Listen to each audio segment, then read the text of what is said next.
Is this live? We are live! We are live! We are live! We're back. Welcome back. Welcome back, one and all. Let me tell everyone that I'm live, and then we're good to go. Back live for the second session.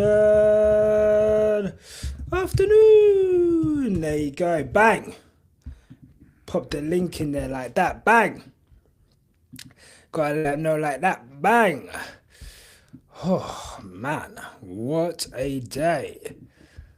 Let's get the stream back on. We're doing it. We're doing it again. In the words of Skepta. He said, I'm doing it again. They tried to stop me, but I'm doing it again. Prophetic words. Prophetic from Skepta. Where is testing? Here we go. Stick this on. And here we go. We're good to go. We're back out here. Tomorrow, I'm definitely going to get the multi-viewer thing set up. So we've got like the fucking shit down the side so you can see like who's on track, timings, all of them things there. Super important. But for now, we can just chill and you can just have to look at my face. Do you know what I mean? I literally don't know what else to say to you guys. Like, you're just gonna have to hold that. You're gonna have to hold that. That's it. Like, it's just me and my butter's face at the moment. And then tomorrow, once we upgrade everything, it's gonna be much better. Let me know if you guys can hear me okay. You can hear me okay. Let me go. If you can see me okay. We're back for the afternoon. Charles Leclerc in the Ferrari over after Lewis Hamilton did 70 laps this morning, which is pretty incredible. Like I said, like not to harp on about it. Yes, Ibrahim, he did 70 laps, I believe. If what I read was correct, just whilst I was on my break there, 70 laps. So he was going in. I think everyone pretty much, like, I think most drivers did race distance for all of that. So, you know, I don't think there was anyone. I think Gucci AV is good. Good. So I don't think anyone had any big issues. Oh shit. That's my feed, so I can hear the commentary. I don't think anyone had any big issues. I don't think anyone other than Lawson's spin. That was like the most that I could see in terms of like issues with the car. Lewis Hamilton did go off a few times. I say go off. He ran wide a few times, to be expected. I think someone mentioned in the chat something about their obviously, you know, new engine, different type of torque. So, you know, definitely all things to get used to. I did see his what do you call it?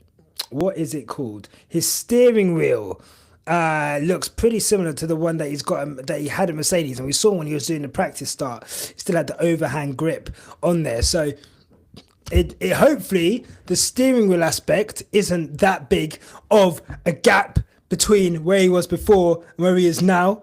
But then we'll see from there. John, bless up. Thank you for joining again. I got the lozenges.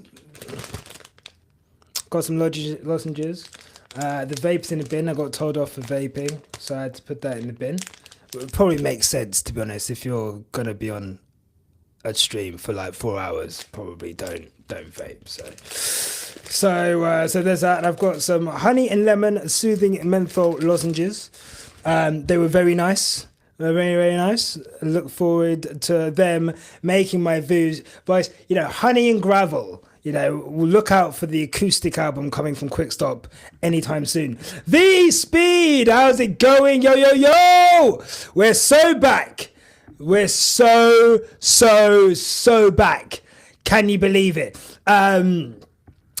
Magical moment seeing Lewis in the machine Risa. Yes, it was really cool. But then also it looked very normal, It looked very, very normal. It looked like, this is just what we're gonna be dealing with now. So I feel like, that's like, I like that. I'm a fan of that. Danube. Is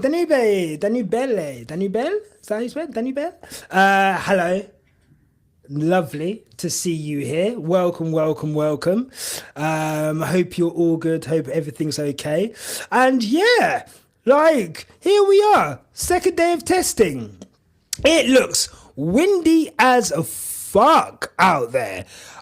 Just so you guys, if you need to be linked up with where I am, I'm currently on 3 minutes 43 seconds on my stream. Like I said, next time, well, I say next time, for the first race, hopefully should have the TV up there and I should be super live. Have I noticed the new TV graphics? I did notice the new TV graphics. They're nice. I think it's more of an evolution than a revolution from last year. But yeah, no, I like that about F1. They do tweak it every year. They tweak the graphics every year. I'll tell you what I'm not a massive fan of that F1 does. And I don't think I've seen it today, but maybe they'll show it in other races or in the races. When they put the graphics on the halo and they kind of try and make it look like the halo is a dashboard, I hate that.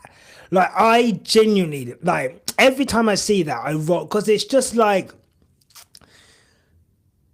it's video game graphics, perfect. And I just think, I don't mind, when they have the cars kind of selected and then their names kind of pop up above them, I don't mind that, but they've got to show a different way of the speed they're going. The way they do it over the Halo, for me, that's where I think I draw the line in terms of the computer game style graphics. But I like how they always do kind of under Bernie, we'd have the same graphics year on year. Whereas now, every year, the graphics change and they try and add something. And, there is there is a real want. Look, I might sound like a Liberty Media shill. Maybe I'm like the new Will Buxton, but I actually think they've done an incredible job. But that's just me. Is anyone nervous about RB that might be cheating again to the front? Lawson stepped too fast this morning. Well, maybe he was too fast, and maybe that's why he ended up spinning. But you know what? It's too early to say. Right now, I think right now, what I'm more impressed by is just how many teams are just pumping out lap after lap after lap after lap after lap after lap after lap. It's insane. It's really insane, for me. So I in terms of speed, outright speed, look, we saw Haas do, over race distance, and they were seconds slower than everyone else. But we know that, they kind of did that last year, and we kind of know that that's how they run their test program. Mercedes was, I think Kimi didn't have a representative time until about an hour before the end. I think they were ninth until an hour before the end. And then obviously, towards the end, he then he goes top. We just don't know, especially after one session. We'll see today, different drivers in the car. We'll see what the run plans are. It's so windy though, and that can't be really conducive to great testing. It looks incredibly windy there, so I can't imagine track temperatures are anything or anything to shout home about. Oh my God, I am literally on a stream. Sorry, someone was literally trying to call me on stream. I'm just on a stream.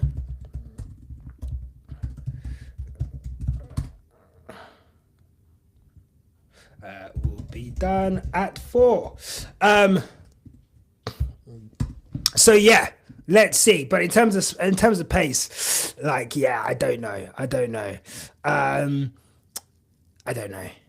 in terms of pace. The merch jacket George wearing is horrendous. I don't mind it. You know what I do like is the race jacket, the race suit. I think the race suit is really nice. I like the Adidas 3 stripes. It looks better in pictures than it does like when you see it on someone. I would have loved to see Lewis in those fucking 3 stripes. I think that would have been dope. That would have been really cool. But it is what it is. But no, like look, you guys used to like hype up Mercedes merch, and obviously a lot of it was like to do with Lewis. I've never liked Mercedes merch. I've always thought Mercedes merch was. I thought they could have done more, especially with Lewis. I just thought they could have done a lot more, and they didn't, and that was disappointing for me. So I think going forward, it'll be interesting to see what kind of merch they start putting out now with George and Kimmy. The Tommy shirt was heat. Like, no. Fair play. You got me there. You know what? Yeah. The good stuff about the merch, like the Tommy shirt with the Tommy rib thing, fire. The kind of black, the black Mercedes shirt, like the plain black Mercedes shirts, like fire. Everything else is like, I'm not gonna lie to you, like I weren't feeling it. But like you say, V, the Ferrari merch is fire. Like the Ferrari merch is good. I need to see that jacket on someone. Like I need to see it in real life. I don't know if I'm totally in love with like the sports jacket. But yeah, I think we're gonna see some really cool stuff from Ferrari this year. I don't doubt that we're gonna see some really dope stuff from Ferrari this year. I'm looking forward to seeing what they've got to offer for sure. I'm just gonna rearrange my windows so I can have the stream, the chat, and the analytics all on the same page. Here we go. If you haven't already, please like the video, like the stream, purely because it really helps in spreading the fact that we're live to more people. So please do that if you haven't. Much appreciated. Thank you to everyone who has already. Love that. Are we going to be in Milan? Yes. I think I mentioned in the morning, I'm going to Milan on next Friday. Literally on the 7th of February, March, sorry. I'm going to Milan to look at the venue for the first time and finalize all of the details in like hiring of the venue and everything like that. And then from there, I will be, we'll start to advertise probably around May. We'll start to advertise the live show. So it's a 200 cap venue. Like I said, this is either going to be like the biggest flop or the biggest fucking party in Milan. But we're going to, we're at a 200 person venue. It's like an Art Deco warehouse situation. Really cool warehouse venue. Really easy to get to by public transport, although I will be testing that myself, obviously, next week. And then, we'll be doing it. It's on Saturday, the 6th of September. So it's after qualifying. And we'll be doing a live podcast show and then after that we'll be doing a party, like a rave, until like we've got the venue until like 3 in the morning. I think we'll probably cut it off at like 1, 2 o'clock, but it'll be a proper party, like with DJs, sound systems, all of that. So yeah, I'm really looking forward to it, man. Hopefully it should be a really cool party, and looking forward to like, yeah, trying to bring on sponsors and like all of that. But yeah, no, we're good to go. So hopefully, yeah, hopefully I will see you in Milan on this, and anyone else on the 6th of September, the day after my birthday as well. So should be fun, man. I'm looking forward to it. Looking forward to it. And I think no one else in F1's doing it like we are in terms of like that kind of stuff. So it'll be interesting to see. Very interesting to see. Um, Ferrari merch is so loud. It is, but it's Ferrari. It's loud. It's supposed to be. It's, Italian passion, also stylish. And I think it fits in with Team LH. Who a lot of Team LH are into fashion and they're into that kind of thing. So I think it kind of works with that. But then we'll see how it goes. We'll see how it goes. Nothing is we don't know what they're going to bring out. There could be all kinds of stuff that they bring out as the season progresses. You know that there's going to be some kind of British Grand Prix kind of merch, some kind of fucking maybe Brazil merch, Italian Grand Prix merch. Like there's going to be so much merch that is going to be like coming out. So we'll see how it goes. Oliver Oakes currently on screen. I feel like he's done a good job. I feel like he's done a really good job at Alpine. I feel like he steadied the ship a little bit. I think towards the end of last season, they had like a decent car. Solid, if unspectacular.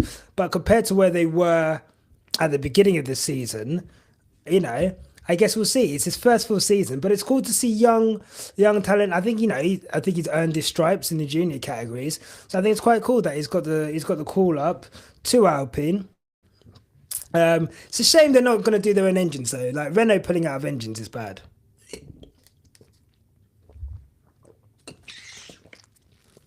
Like, sorry, I've completely forgot the point I was making. Oh my god, I need to get better at this. But Be Positive says, when Nigel Mansell last won an F1 GP championship, times have changed. Now it's a possible 40-year-old. No, it's not. Lewis Hamilton's literally 40. Alonso's 42.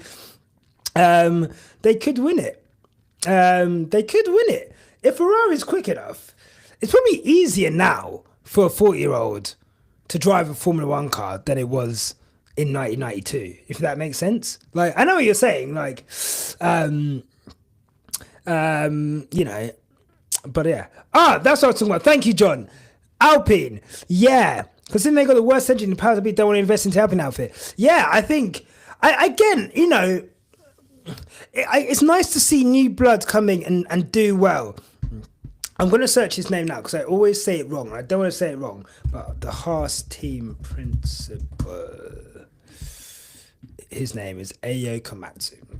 Cool. I didn't want to say that wrong. So for me, Ayo Komatsu, perfect example of giving talent a chance. I think we've had at the top level of F1, I think, you kind of see like the same old people. And of course, people like want to trust experience in what is arguably the most crucial, position in the team, in the sport.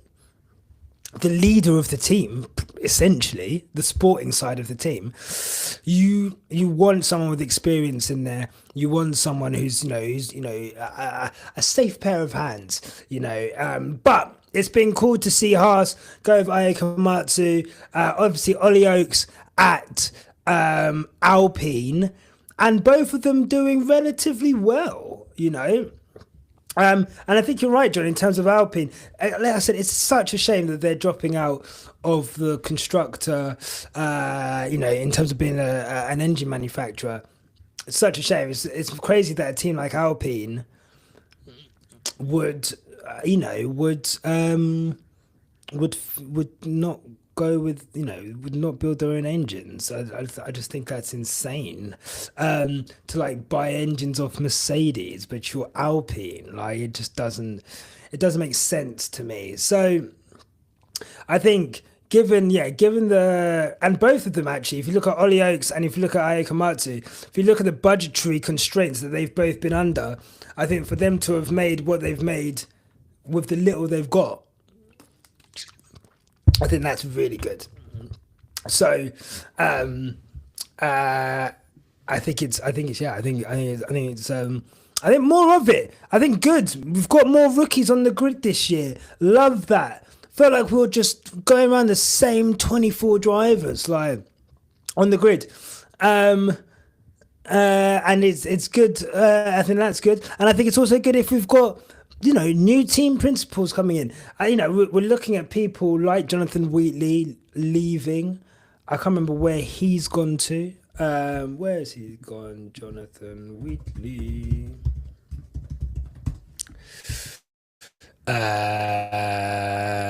Where is he? Audi, of course, he's gone to Audi, and I think that's like obviously that is a what do you call it? A promotion for him from Red Bull. Um, and yeah, I just think more of it. Let's promote from within. Let's give people a go. And yeah, I think that's it. I think that's it for me. Like happy with that. We're interested with Alpine. Now they don't have like, Gasly, Ocon. Obviously Gasly kind of I think was strong towards the end of last year, but you could definitely point to the fact that I think since Monaco, I mean they nearly sacked Ocon off the rip in Monaco last year. Like they really, really, really, really like they were not happy with Esteban Ocon.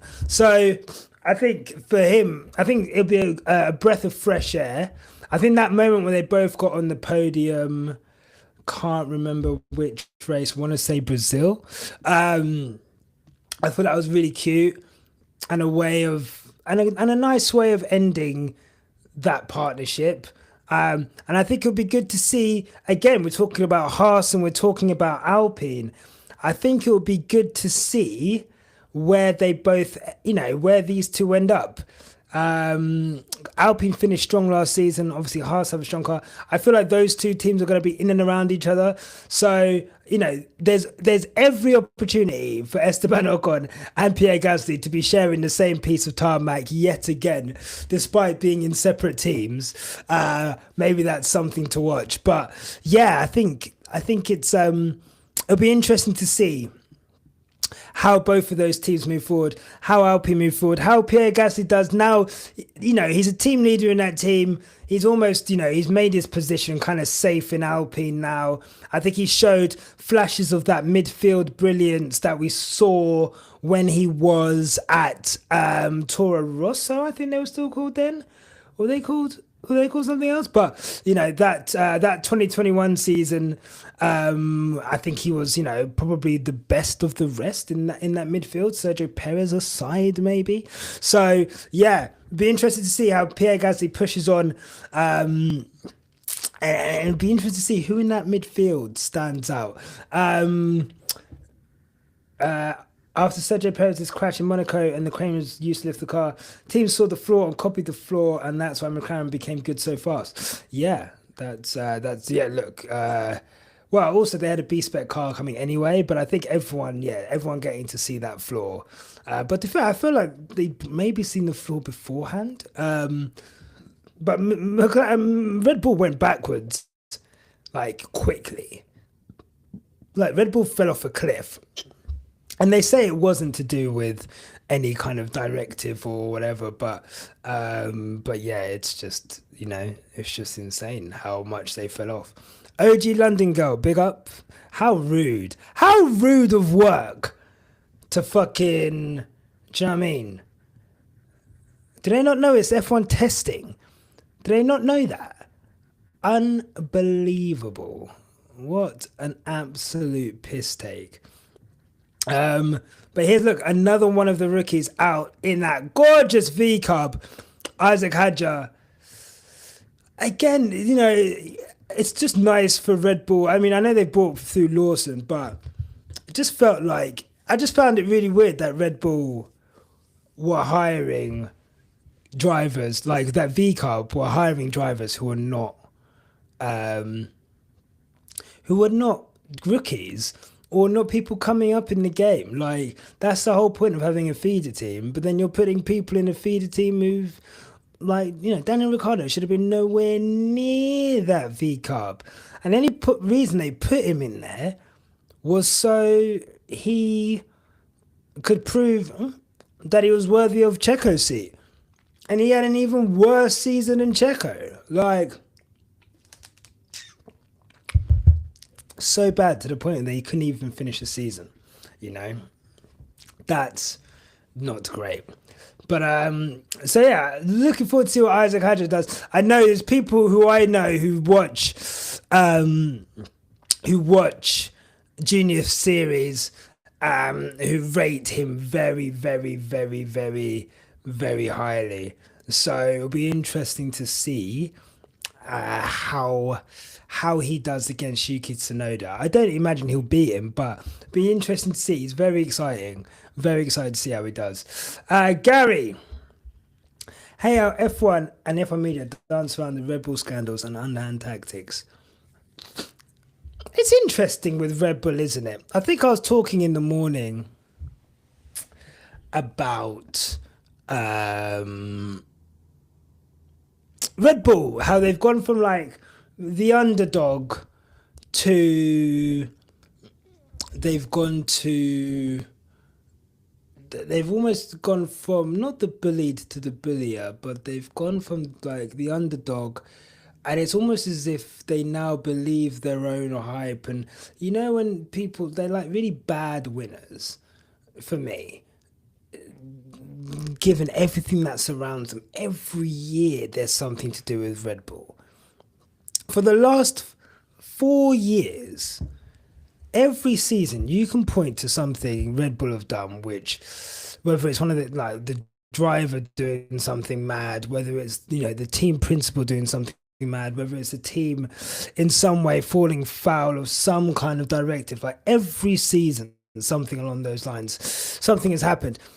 And again, if Martin Brundle, I think, has said, if you're not cheating, you're not trying, or something along those lines, right? So everyone in F1 is pushing the limits. Everyone in F1 is trying to circumnavigate, find loopholes wherever they can. But it does feel as if Red Bull seem to be in a lot more hot bother than other people, right? But it is weird how it's reported. And I guess as someone who's watched Lewis Hamilton through the years and seen some of the reporting that he's got for loss of form, for personal issues, for anything, I do find it slightly strange how Red Bull, like they do seem to get a fairly, you know what, let's discuss this British bias thing that I think Red Bull fans have latched onto. I genuinely find it hilarious. Like, as someone in Britain, if they think that there is a British bias towards Lewis Hamilton over Max Verstappen, I find that like hilarious. Like, the level of scrutiny and the level of like bashing that Lewis Hamilton gets in our media, even in 2021, like they were not exactly super on Lewis's side. Everyone wanted Verstappen to win. Like, and obviously, and then we get to like Abu Dhabi and no one really kicked up a fuss in the media. Like, no one really, like, there was a fuss, but most of the fuss was online. Media didn't care. Sky didn't care. Natalie Pinkham was just on an interview like yesterday talking about like, Max deserved to win, this, that and the other. Like, the media love Max, but the problem with Max is as good as Max is, he's been almost enabled to drive the way that he has for years, whether rightly or wrongly. And because he's been enabled to drive like that for years, when finally the tide turned, and I think for sure the fact that it was Norris and not Hamilton 100% shifted how people discussed Max Verstappen. I'll give you guys that. Because you guys must be thinking he's doing the same things he was doing last year, year before. But all of a sudden, there's increased scrutiny on it. And I will say, in that sense, I think the fact that it was Lando Norris definitely changed it. However, it could have been Oscar Piastri. It could have been Yuki Tsunoda. No, maybe not Yuki. It could have been Kimi Antonelli this season. It could have been like Nico Hülkenberg. I think Verstappen fans aren't used to the fact that you've gone from the underdog who everyone wants to win to now the top dog who everyone wants to lose. And I think they really struggle with that. And you can see it in how they take any criticism of Max, any criticism of the team, how they take stewarding decisions. Like your guy got stewarding decisions finally for the first time in years. And they're blowing a fucking gasket. Oh, sorry, I'm just listening to Ted, sorry. But yeah, so I just think, I just think the whole British bias thing is fucking... I find it hilarious. And like every time someone says that and they say it seriously, there's like a few things that people say in F1 and they say it seriously and it makes me like really laugh to the point where I'm like, I can't believe you're saying that without a hint of irony. One of them is British bias. Like, that is hilarious. Like, the fact that you think, like, because you're Dutch, or your driver's Dutch, that there's an inherently bad, like, opinion about them. Like, relax. When people call Lewis Hamilton Lulu, I find that hilarious. As if that's, like, I don't know, as if that's something that we would be hurt by, or he would be hurt by, And, like, well, I guess call him a girl's name. Like, oh no, like, do you know what I mean? Like, I don't know, I find that hilarious. What else I find hilarious? When people say cult LH, like, unironically, I love that. Like, when someone's like, cult LH, they hate it. Lewis Hamilton, like, they hate him. It's so funny. And it's just like, why are you so angry? Why are people who, like, watch F1 so angry? That's what I don't get. Like, people who watch F1 are so fucking angry all the time. Like, they're literally, like, they'll be in comments raging in your comments, disagreeing with you, sending emails, in your DMs, sending paragraphs. And it's like, bro, relax. It's Formula One, It's F1. It's chill. Just watching cars go by. Don't get too angry. Where Max has just gone off there, for those who weren't able to watch the morning session, that's where Lewis Hamilton kept going off. I think he went off about 4 or 5 times there. And it's definitely maybe something to do with the wind. Sorry, Mohsin, well, big up yourself. How you doing? I think that's where Lewis went off. The wind can't be helping.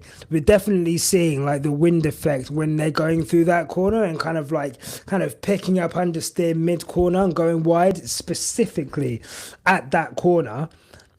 So yeah, let's see how it goes. Let's see how Charles looks in the Ferrari. I think what we're looking for here then with Charles is obviously not at the moment because he's got the rear aero rakes on at the moment.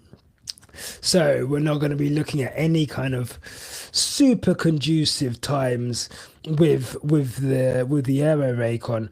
But it'll be interesting to see with Charles. Is he going to have the same issues that Lewis had with the front end? Lewis's front end didn't look as comfortable going into certain corners as we know he would have liked. Um, oh my god! Oh my god! It's just started raining cats and dogs here. Sorry. That just took me right by surprise. I don't know if you can hear that.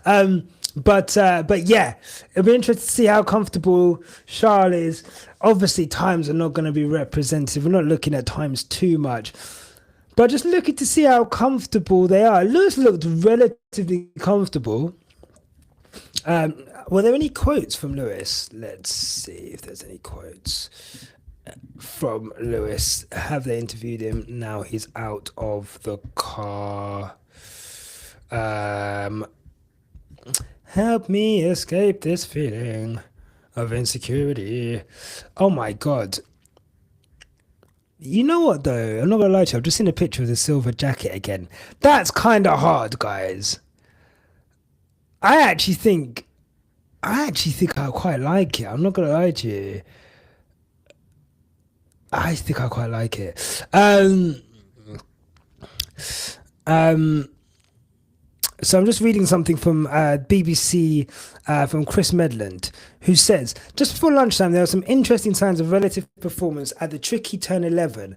There was a fluctuating tailwind into that relatively high-speed uphill left-hander at the back end of the straight, and the level of confidence of the driver was clear from how early they picked up the throttle. The rear end of Lewis Hamilton's Ferrari appeared not to want to grip on a few occasions as he was sliding through the second half, whereas Oscar looked like he could be aggressive on turn-in, and then McLaren stayed compliant throughout. Same could be said of Kimi, who was able to carry plenty of speed on entry and ended the morning top of the timesheets, while Alex Albon asked a little bit too much of his Williams. And look, this is all, you know, this is all subjective. We don't know setup, we don't know, like, you know, this, that, and the other. But I must say, out of the cars that I saw, out of the cars that I was looking at, I must say that Mercedes did look pretty decent. Like, again, first impressions. It'll be interesting to see how it looks in George's hands. Have you seen how dark it is there? Fucking hell. Very interesting to see how it looks in George's hands. But yeah, for sure, I'm like very interested in seeing how this Mercedes looks in George's hands and how this Ferrari looks in Charles's hands once they get the aero rakes off. And it'll be good to see, does Charles have the same issues on entry that Lewis Hamilton was doing? And obviously, as they're saying, like the exit of turn 11. I do think it's probably a confidence thing with Lewis as much as anything. So, you know, we both had two people in Antonelli and Hamilton who new to their teams relatively, I guess, obviously. Both driven the car in some form, but obviously not in anger like today. And I just think it'll be interesting to see how their teammates get along in comparison to them. But I mean, these cars, again, they're bulletproof. Everyone's just running through, you know, 40 minutes in. People have done a considerable amount of laps already. No one's got the what do you call it? The blockers up, whatever they're called, in front of the garage. So everyone seems to be okay with the car. And yeah, I think everyone's got a pretty clean bit of health. We're riding with Max Verstappen now. Let's see how hard he's pushing. He's already out on the hard tire. See him into turn 4 here. Yeah. Observing track limits too.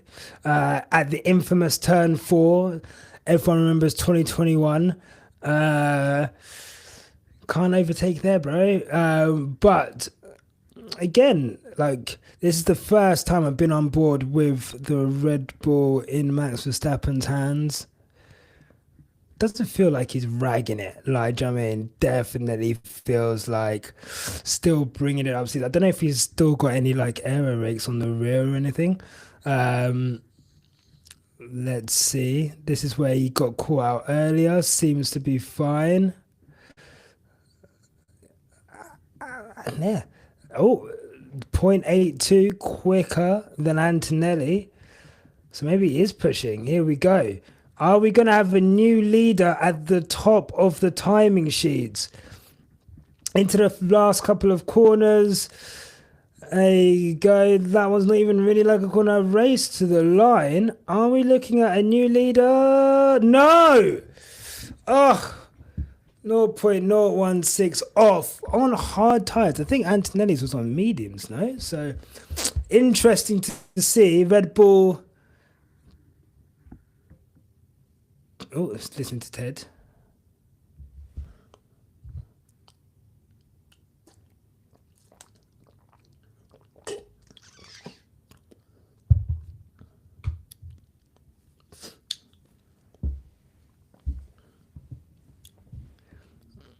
Sorry, just listening to Ted here. Yeah, I mean, look, for Verstappen to come out and look relatively comfortable already, hard tyres, 0.016 off Antonelli's time on mediums, that definitely felt like they were going for it. Ted's just saying on commentary, like, it feels like they were going for it there. Everyone seems pretty happy. Everyone's crowded around the screens looking at it. That looks like a pretty decent car underneath Max there. I'm not going to lie to you. Hit pretty much every apex. I mean, I'm not a technical guy, but he didn't look like he was fighting it at all. And all things considered, it'd be interesting to know, obviously, engine levels, fuel, downforce, etc. You know, for what kind of wings they're running, but that looks ominous. I'm not gonna lie.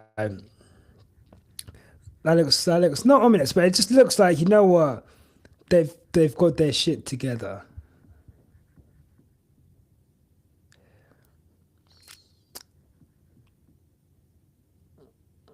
So I'm just listening to what they're saying about Red Bull.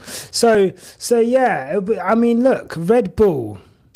What are Red Bull gonna do this year? What are Red Bull gonna do this year? Where do we think Red Bull are gonna finish? Let me Can I ask this question? No, not that. Where do you think Red Bull? Let's say, will Red Bull improve on last season? Let's put that as a poll.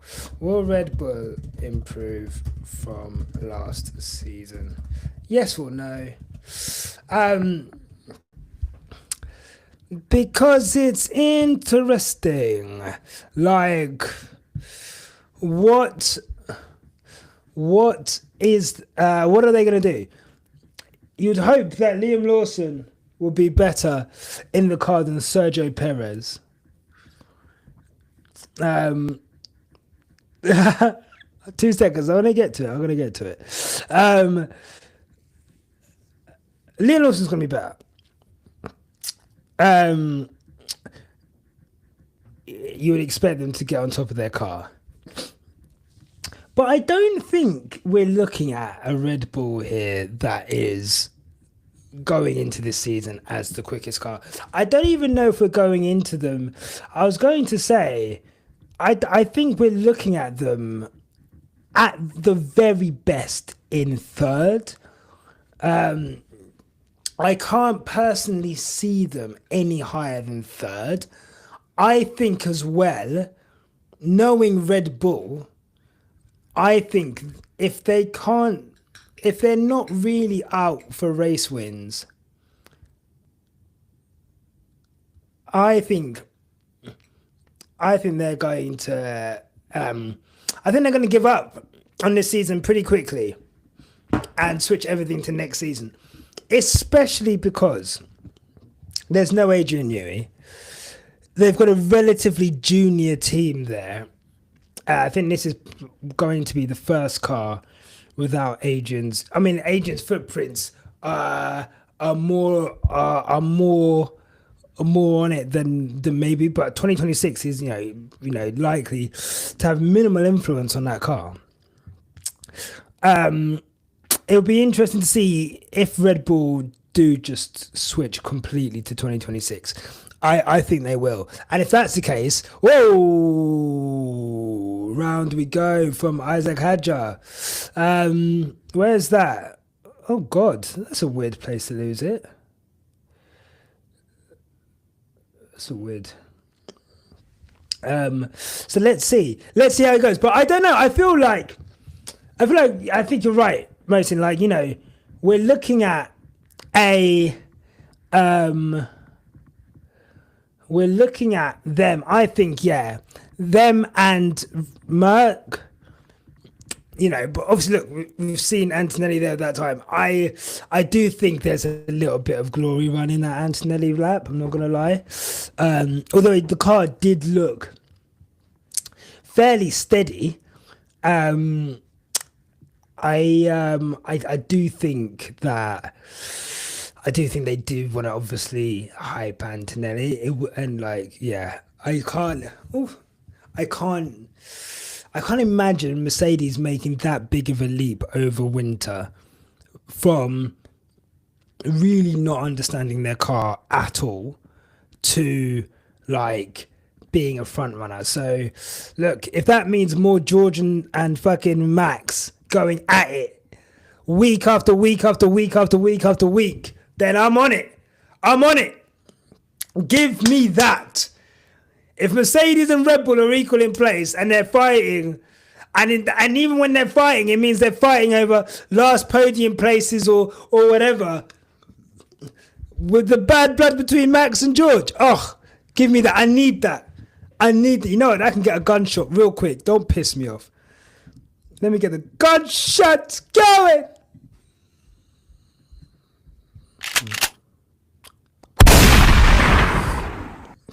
So yeah, let's see how it goes. But I'm not sure. If things look dire and they give up halfway through, can they convince Max to stay? I think Max wants to leave anyway. I think he knows. What's coming around the corner with Red Bull and the Red Bull powertrains. By all reports, they are not going to have the strongest engine. Maybe, potentially, probably, likely, they're going to have the slowest engine. Maybe by some distance. Max knows that. Okay, Max can see what's over the horizon. I think this year we're going to see Aston Martin go all out to try and sign him. Especially, like you say, John, if the cars die and they give up halfway through and he's not going to win a championship and he's not fighting for wins, I think that Aston Martin will be knocking very, very heavily on Verstappen's door. And if that's the case, then I don't know. I feel as if he will move. You know, Aston Martin are looking at offering him like $1 billion over the course of his contract in one way or another. Probably stocks and shares involved in that. Yeah, you know, and then that would be I don't want to say the missing piece, but you'd assume he's there to replace Alonso.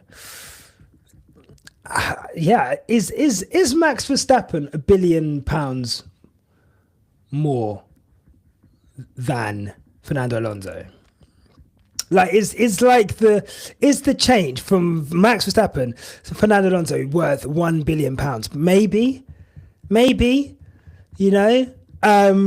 But I think Aston Martin are going to go all out to try and sign Verstappen, especially if that Red Bull isn't going to be doing what Verstappen wants it to do. And if this is really the last season, right? Max Verstappen's been king of the regulations that we've had so far. They're changing again. You really want to be in a place where, essentially Honda, although they might not have the strongest engine, you're essentially at a works team there because they're not supplying anyone else. So, what are the other options? Mercedes, they'd have to get, you're thinking George would be on the chopping block for that one. Is that going to happen? We're not sure. So, I mean, he was very much willing to potentially sacrifice George for Max. Potentially sacrifice Kimi for Max this year, but we'll see. We'll see. Gary says Mercedes to finish 5th behind Aston Martin behind Aston Martin. Interesting. I don't think Aston Martin are going to do much different this year. I think they're fully focused on next year. I think Aston Martin are fully focused on next year. You've got, what's his name? Adrian Newey, obviously, he starts in March. Oh, God, I need to charge my laptop. Guys, if this turns off, sorry. It's so temperamental. Oh, it's done it.